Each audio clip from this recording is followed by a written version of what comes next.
Abre a sua Bíblia, desembanhe a sua espada. Somos soldados de Cristo e uma das armas que o Pai nos deu é a espada, não é? A espada do Espírito, que é a palavra de Deus, que podemos tê-la materialmente em nossas mãos, que é a Bíblia, que é a palavra de Deus. Abre a sua Bíblia, o livro de Marcos, capítulo 5. A Bíblia fala, você já viu na Bíblia com certeza, o relato de uma mulher encurvada, não é? Uma mulher que andava encurvada há 18 anos. E ela andava encurvada por quê? Corcunda, inclinada, ela não se endireitava sobre a sua coluna, sobre o seu corpo. Que enfermidade que ela tinha? Ela não tinha nenhuma enfermidade física. Ela não tinha problema na coluna, ela não tinha problema de tendão, de nervos. Jesus falou que Satanás a mantinha presa daquele jeito há 18 anos, filho. Aquela mulher era encurvada porque Satanás a mantinha encurvada, a mantinha presa naquela forma encurvada há 18 anos. Jesus a libertou. Tem enfermidade que é fruto de desgaste natural do corpo. Tem enfermidade que é desleixo da pessoa, não cuida da saúde, não dorme direito o quanto deve dormir, não alimenta direito, não faz exercício físico, não é? Tem enfermidade que é o tempo de uso, vamos dizer assim. Tem enfermidade que é fatalidade, mas tem enfermidade, filho, que é o Satanás. Não tem nada, aquela mulher fisicamente não tinha nada, mas Satanás a escravizou daquela forma por 18 anos. Por quê? Porque ela deu brecha, ele entrou na vida dela.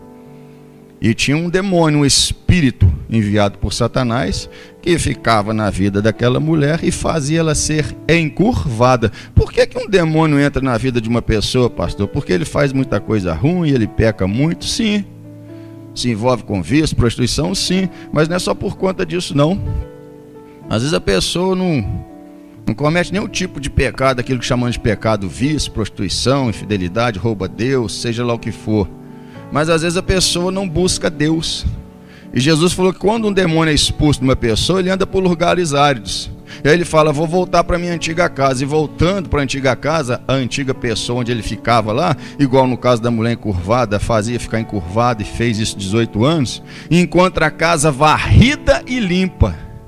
Varrida e limpa de uma vida com Deus, de uma comunhão com Deus, de uma unção do Espírito Santo de Deus, varrida e limpa de Jesus, varrida e limpa, não é? De uma rotina com Deus. Aí ele entra em curva, faz a pessoa passar uma vida curvada para tudo o que acontece nessa vida. Essa mulher, 18 anos.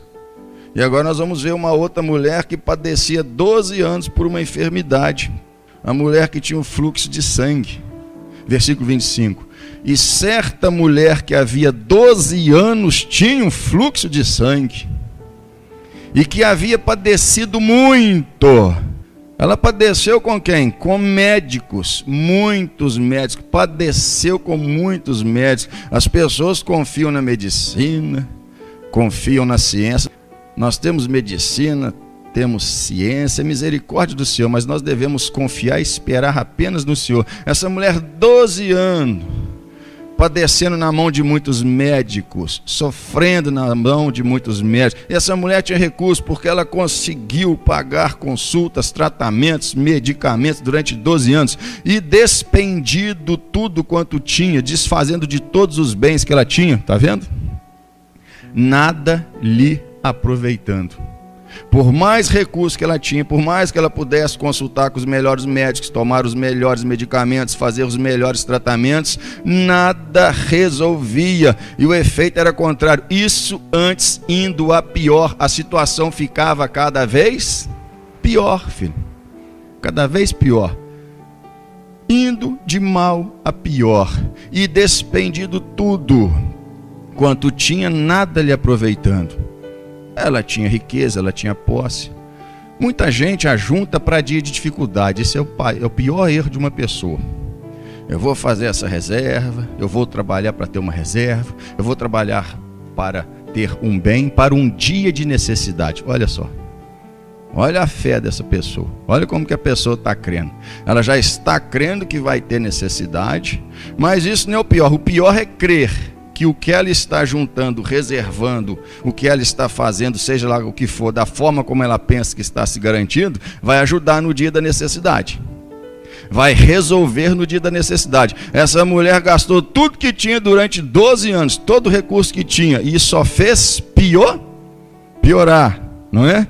Tudo que ela tinha, ela gastou para a sua saúde. Está vendo, filho? Enfermidade, eu vou te falar.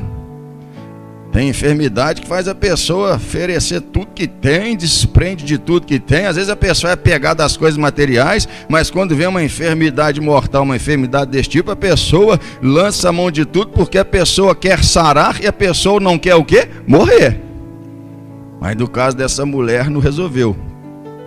Mas o mais triste que a gente vê desde o início, e ainda mais nos dias de hoje, as pessoas desperdiçando saúde para juntar recursos, acabando com a saúde para juntar recursos para dias futuros que nem sabe se virão, nem sabe como serão, e que nem sabe se esses recursos vão resolver para alguma coisa. Passa a vida trabalhando igual um louco, uma louca, não dá ao corpo o devido repouso, o devido descanso, o corpo físico, não dá à mente o devido descanso. O corpo precisa de repouso diário, a mente precisa de descanso. O que é que descansa a mente? Distração, lazer.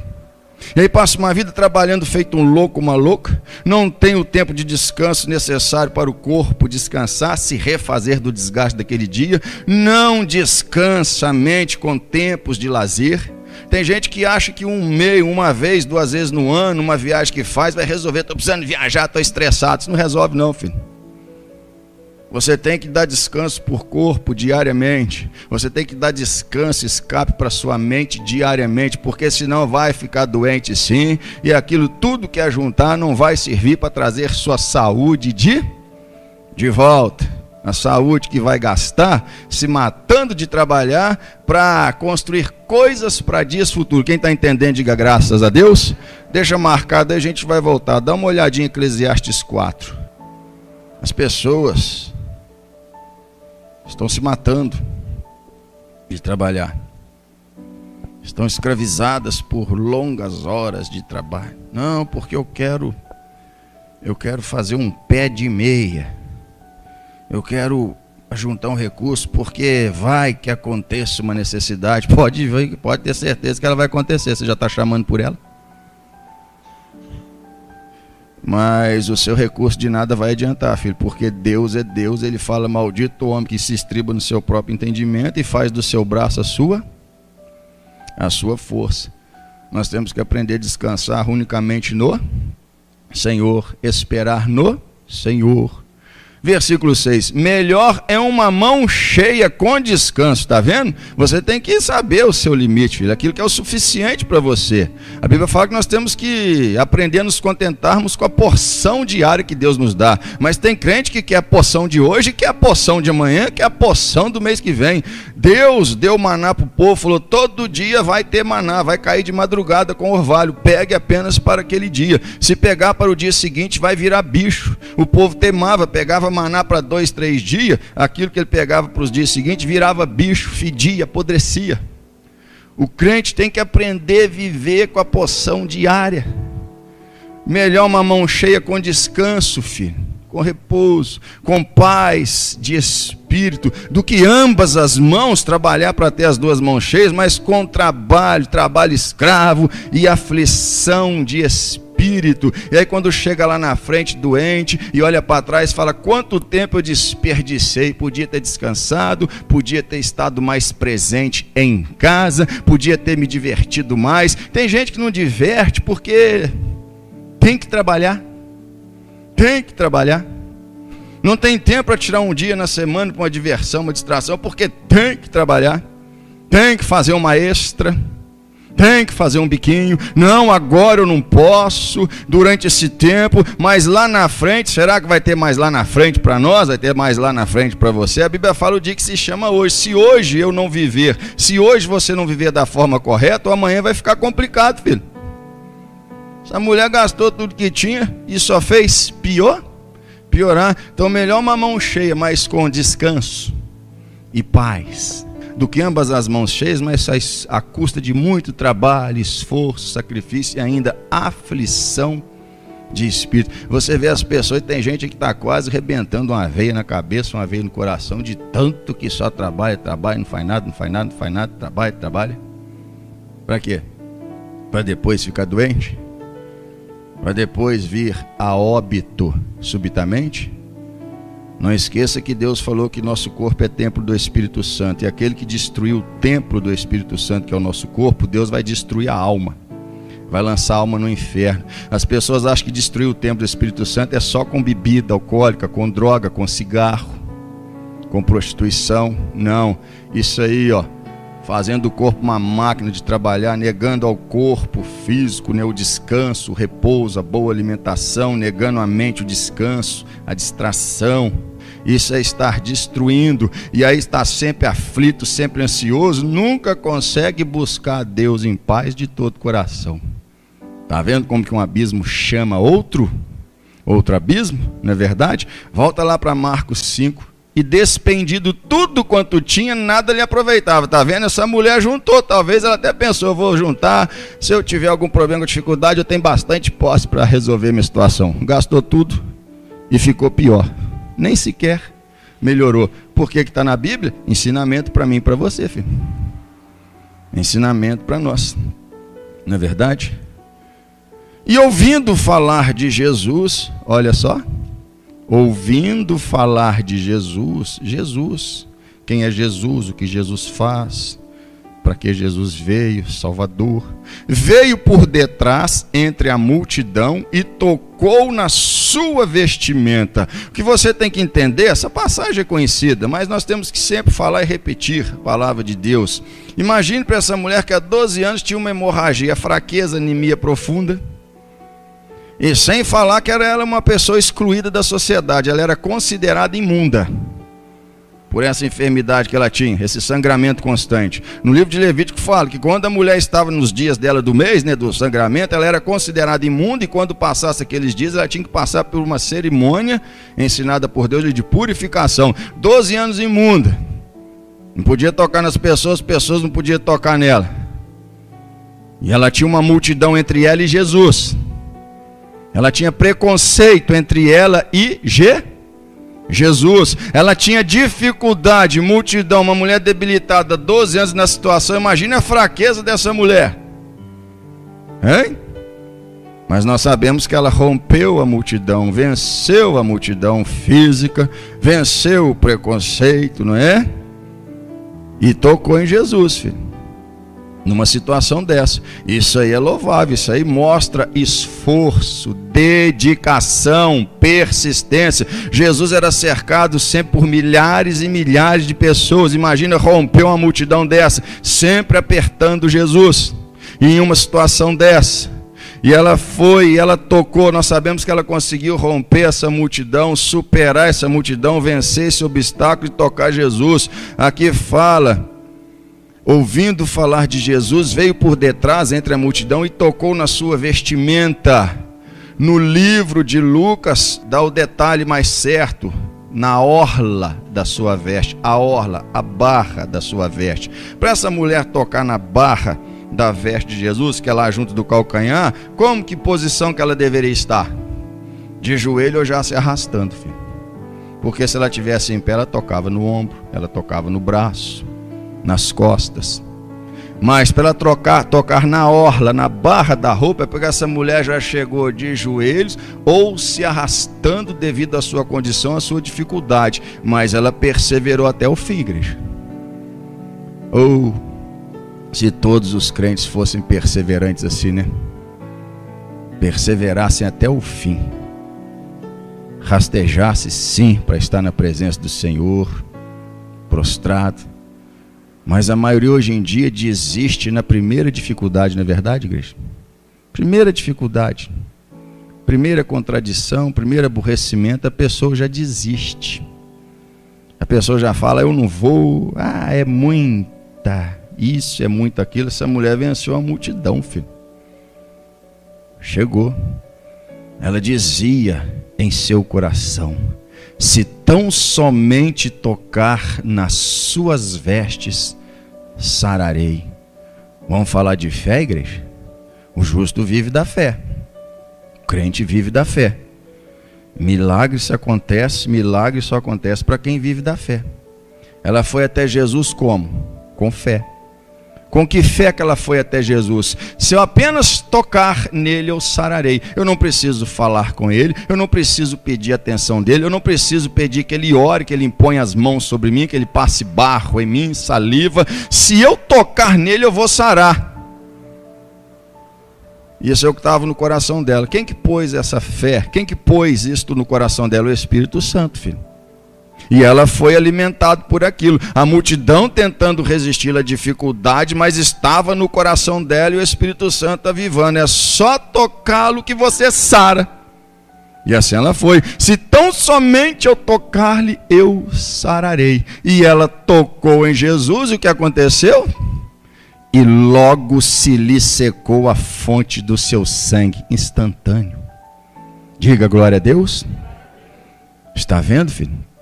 Quando a fé é salvadora, quando a fé é fé de verdade, quando a pessoa realmente crê que Deus vai fazer, Deus faz, filho.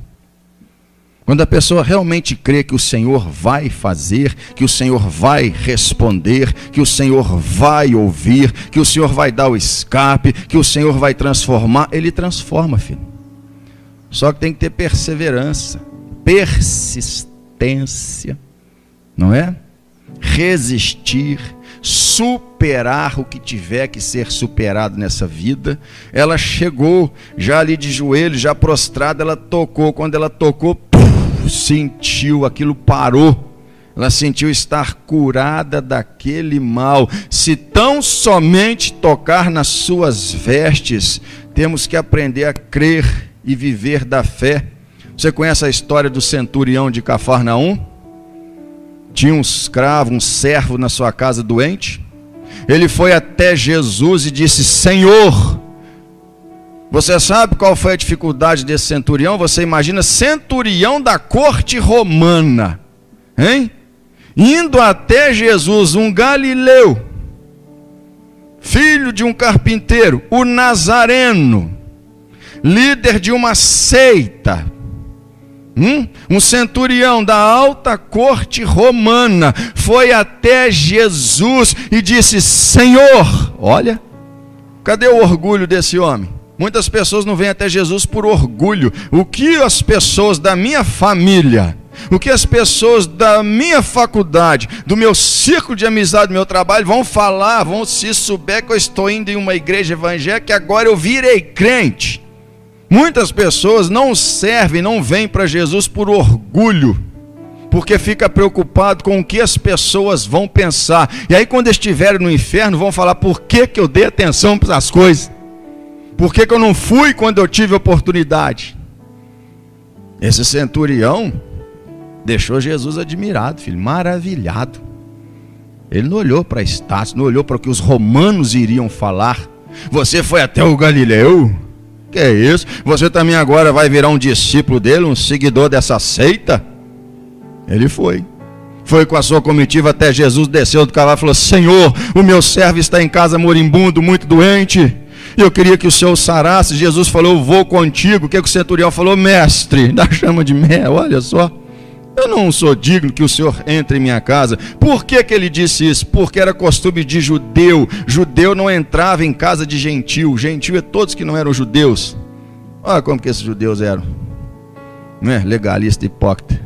Eu sei que eu não sou digno que o Senhor entre em minha casa, mas basta uma palavra que o Senhor disser e meu escravo vai sarar, meu servo irá sarar. Oh, isso aí deixou Jesus maravilhado. O centurião foi até Jesus crendo de que forma? Basta uma palavra que o Senhor disser, meu servo sara lá em casa. O que Jesus falou com ele? Vai, meu filho, como creste, te seja feito. E aí, como que você está crendo? Você veio para o culto hoje crendo de que forma? Vamos ver se alguma coisa acontece? Quem sabe não é hoje que eu vou ser curado, curada? Quem sabe hoje Deus não responde? Quem sabe hoje o pastor não faz uma oração lá que vai resolver? Como que você está vindo para a igreja? Como que você chega aos pés de Jesus na cruz? Com que pensamento? Com que sentimento? Crendo de que forma? Crendo ou na expectativa? Porque tem muito crente vivendo na expectativa. Eu estou na expectativa do meu milagre. Vai ficar na expectativa a vida inteira. Ou você crê nele, ou ele não vai se tornar realidade. Porque como creste te seja feito. A mulher foi até Jesus com esse pensamento, essa fé no coração. É só eu tocar nele e eu vou sarar. O centurião falou, não precisa ir debaixo do meu teto, basta dizer uma palavra lá, e lá onde está meu servo vai sarar. Jesus falou, nem em Israel, nem em meio aos descendentes de Abraão encontrei tamanha fé. Vai e como creste te seja feito. Jairo, principal de uma sinagoga, sabe o que é o principal de uma sinagoga? Trazer para os dias de hoje para você entender, o pastor de uma igreja local, principal de uma sinagoga dos judeus, Jairo. Judeus que odiavam Jesus, os legalistas, os fariseus. E esse homem foi até Jesus, prostrou aos pés dele, está vendo? Vencendo também preconceito, não se importando com o que os outros judeus, a comunidade judaica, o sinédrio iria falar, pois eles buscavam matar Jesus. Os judeus tinham raiva, tinham inveja, tinham ciúme de Jesus, e você vê o principal de uma da sinagoga deles, indo até Jesus, prostrando aos pés de Jesus. Por quê? Porque a sua filha estava morrendo em casa. É um incentivo bom, não é? Deus sabe incentivar, não sabe? Não está escrito que se não for pelo amor, vai pela dor. Não tem isso escrito na Bíblia. Mas é desse jeito, filho. Mas tem gente que nem pela dor vai, né? Nem pela dor. A minha filha está moribunda. Rogo ao Senhor, eu suplico ao Senhor que vá comigo até a minha casa e lhe imponha as mãos para que ela sare e viva. Jairo já foi com essa fé. Eu vou levar Jesus até a minha casa. Ele vai impor as mãos em minha filha. Ela vai sarar e vai viver. Está vendo? Tem que ter a fé aqui dentro, filho. Ou acreditamos ou não acreditamos. Não podemos viver na expectativa, temos que viver crendo realmente que Deus faz. Diga glória a Deus. Deus faz, filho. Mas na vida daquele que crê. Como creste seja feito. Jairo, o outro, da forma que ele creu, aconteceu. Jesus foi com ele. Tentaram persuadir, não incomoda mais o mestre, porque não adianta nada. A menina já está morta. O que Jesus falou com Jairo? Não dê ouvido para o que as pessoas falam. Não atente para o que o diabo quer que você atente. Jesus disse, Jairo, tão somente creia. Tão somente creia. Você não foi até mim para dar vida à sua filha? Para sará-la? Então continue crendo dessa forma. Não deixe o espírito do mundo, o espírito maligno minar sua fé. Não deixe, filho, o diabo estragar a fé que o Espírito Santo colocou dentro do seu coração. O Espírito Santo falou que Deus vai fazer, ele vai fazer, filho. O Espírito Santo falou que assim vai ser, então creia e viva naquela fé. Assim vai ser, não deixe nada tirar você da direção que Deus te deu. Tão somente crê. Jesus falou com Jairo, não temas, Jairo. Crê somente. Tocou na menina, a menina sarou. Jesus falou, dê comida para essa menina. Eu fico pensando, por que Jesus mandou dar comida para essa menina? É ensinamento principalmente nos dias de hoje, que as crianças só comem Danone e salgadinho, né? E aí fica doente, morre. O que aconteceu, Senhor? Só salgadinho e Danoninho? Não é? Salgadinho e Danoninho. Biscoitinho. É fácil, né? Você pega o pacote de biscoito, come aí, filho. Sabe um salgadinho, gosta também? Toma um Danone. Mas depois fica doente, porque só come esses trem de conservante, não está comendo vitamina, proteína direito. A Bíblia ensina acerca de tudo. Dá comida para essa menina. Fica de olho se essa menina está alimentando direito. Ela ficou doente porque não alimentava direito. Não bebe água direito. Não come o que tem que comer. Jesus falou, dá comida para essa menina. Jesus não fala nada por acaso só para encher a Bíblia, não é? E nós temos também Zaqueu. Zaqueu era chefe dos publicanos, muito rico, de baixa estatura. Jesus passando na cidade dele, ele queria ver Jesus, mas não conseguia. O Espírito Santo falou, tem uma árvore lá na frente. Ele vai passar lá, se você correr, ultrapassar a multidão, quando tornar a multidão subir na árvore, você vai vê-lo. Ele ficou com aquilo no coração, ele falou, se eu correr e subir na árvore eu vejo. Ele correu, imagina Zaqueu, o homem rico correndo e subindo numa figueira brava. Tudo isso, nós vemos pessoas vencendo aqui, esse exemplo que eu estou dando, pessoas vencendo barreiras, preconceitos, superando, né, suas dificuldades, superando suas limitações, superando o que as pessoas vão falar e pensar para ter um encontro com Jesus. Zaqueu correu, contornou a multidão, subiu na árvore. Ele achava que ele apenas ia conhecer Jesus, ver Jesus, mas a Bíblia fala que Deus nos dá além do que pedimos ou pensamos. Diga glória a Deus. De repente ele escuta, Zaqueu, desce daí. Quando ele olha para baixo, mestre. Oh, Deus é bom, filho. Deus está sempre marcando encontro da gente com Jesus e a gente nem sempre comparece. Não quer correr, não quer romper a multidão. O que as pessoas vão falar?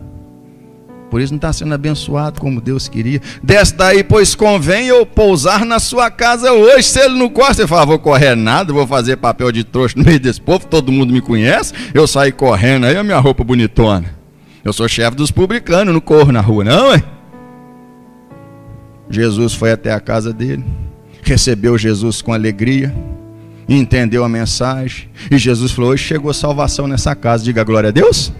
Está vendo que ele teria perdido se ele não seguisse a direção do Espírito Santo, a fé plantada no coração dele? Então Zaqueu correu, subiu na árvore e o milagre aconteceu em toda a casa dele. Bartimeu, filho de Timeu, cego de Jericó, à beira do caminho, cego, escutando o barulho, aquela multidão, falou, o que está acontecendo? É Jesus que está passando com uma grande multidão. Jesus? O Espírito Santo falou, clama, meu filho, clame até ser ouvido. E ele, Jesus, filho de Davi. O que é a multidão? A multidão está sempre aí, filho. Você já notou que sempre tem uma multidão entre uma pessoa e Jesus? Multidão, um mundo inteiro. E nesse mundo são pessoas próximas, amigos de longa data, amigos íntimos, parentes, colegas e por aí vai. Já reparou que sempre tem uma multidão entre o que precisa de milagre e Jesus? Todos nós precisamos de milagre, todos os dias, filho. E todos os dias vai ter uma multidão entre mim, entre você e Jesus. Cego. Como que eu faço? O Espírito Santo clama. E começou Jesus, a multidão, cala a boca, cego. O mundo está aí para fazer o papel dele, filho.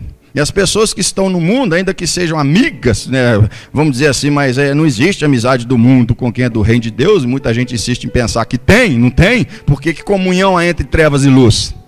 Não é verdade? Que sociedade há entre Cristo e Belial? Mas tem gente que insiste em achar que tem amigo do mundo que é amigo.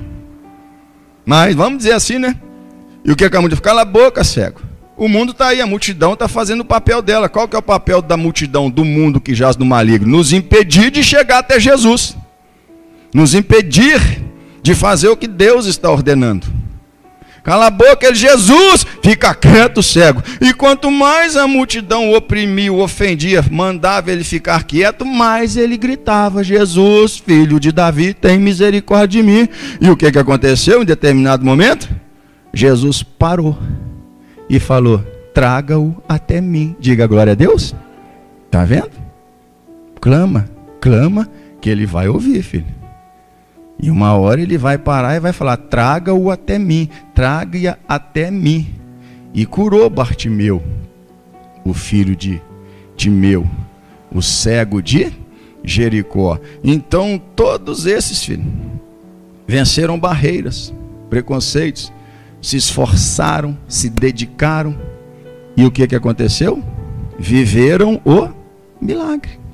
Quer viver o milagre? Aprenda com essas pessoas. Como creste, te seja feito.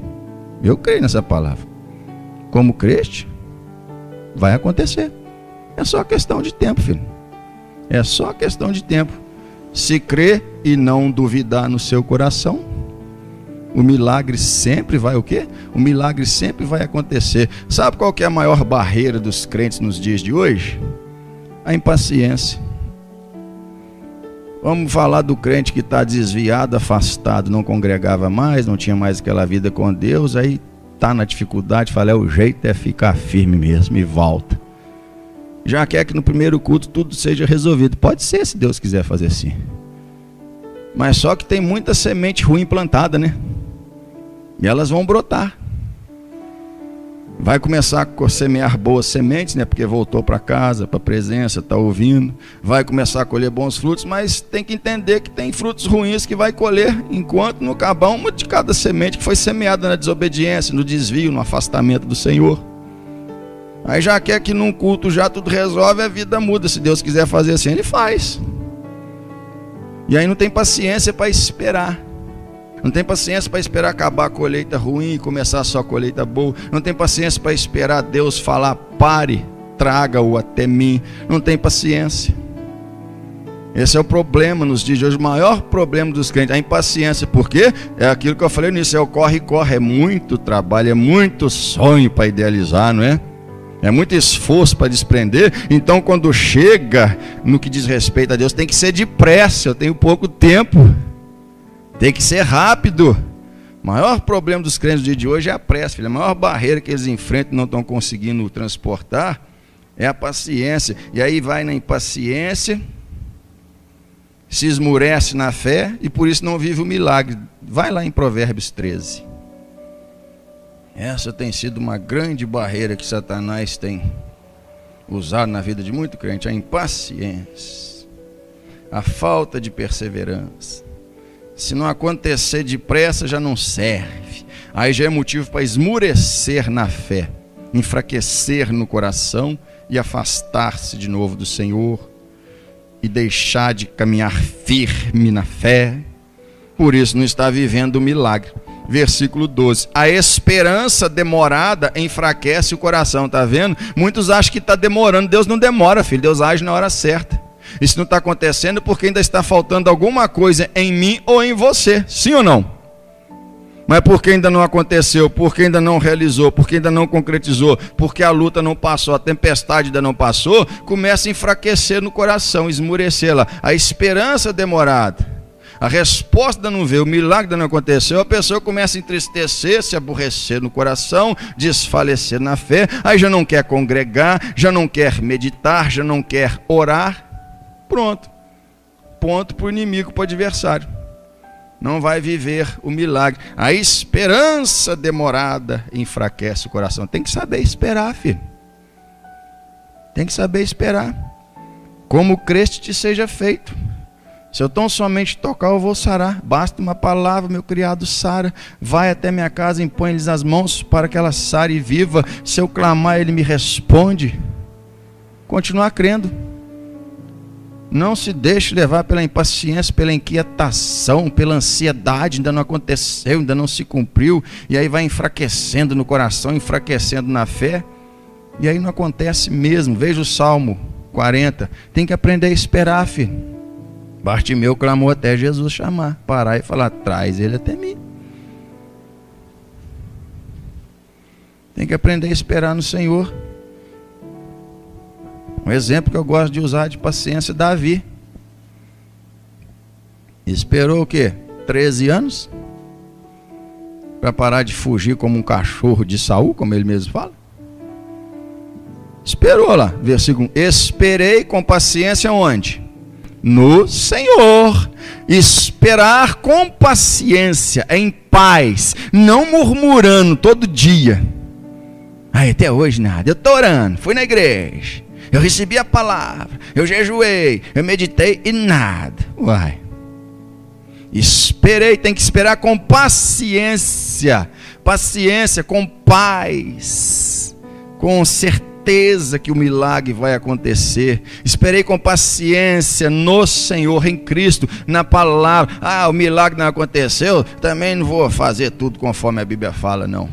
Esse mês, por isso não está acontecendo. Esperei com paciência no Senhor. Davi passou fome, passou frio, medo, pânico, perseguição. Foram cerca de 13 anos. E nesses 13 anos, risco de morte, risco de vida, sei lá, tanto faz, não é? Ele continuou esperando com paciência e no Senhor. Ele não desviou, ele não reclamou, ele não murmurou, ele não irritou o Senhor, esperou com paciência no Senhor. O que aconteceu? Ele se inclinou para mim e ouviu o meu clamor. Diga glória a Deus.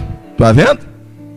Esperou até o momento em que Deus se inclinou, falou, agora eu te respondo, Davi. E tudo mudou. Esperei com paciência no Senhor, e ele se inclinou para mim e ouviu o meu clamor. E ele vai, tirou-me de um charco, de um lodo. Volta lá para Marcos. Quem está entendendo, diga graças a Deus. Não temas, crê somente, viu? Porque como creste, te seja feito. Trabalhe a sua fé. Essa semana trabalhe a forma como você está crendo. Crê, porque o milagre vai acontecer, filho. Se você crê sem duvidar, crê que vai acontecer, que Deus vai fazer, responder, vai. É só questão de tempo. É só saber esperar com paciência. Não se desfaleça, não deixe o coração entristecer, chatear, porque não pense que está demorando. Deus sempre age no tempo certo. Ao invés de achar que Deus está demorando, procure perguntar: Espírito Santo, eu estou fazendo alguma coisa que está sendo impedimento e por isso a bênção está acontecendo? É isso que temos que fazer, filho. É isso que temos que fazer. E o milagre vai acontecer. E logo se lhe secou a fonte do seu sangue, e sentiu o seu corpo já curada daquele mal. Amém? Olha só, 12 anos, gastou tudo que tinha. Não tinha mais recurso. Talvez ela só estava esperando agora o quê? A morte chegar.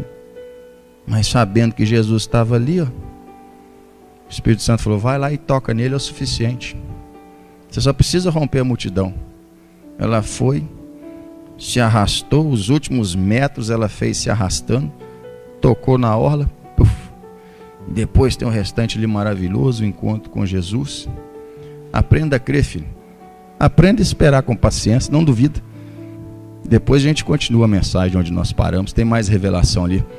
Diga graças a Deus, dê um louvor de palmas ao Senhor nosso Deus, amém? Glória a Deus.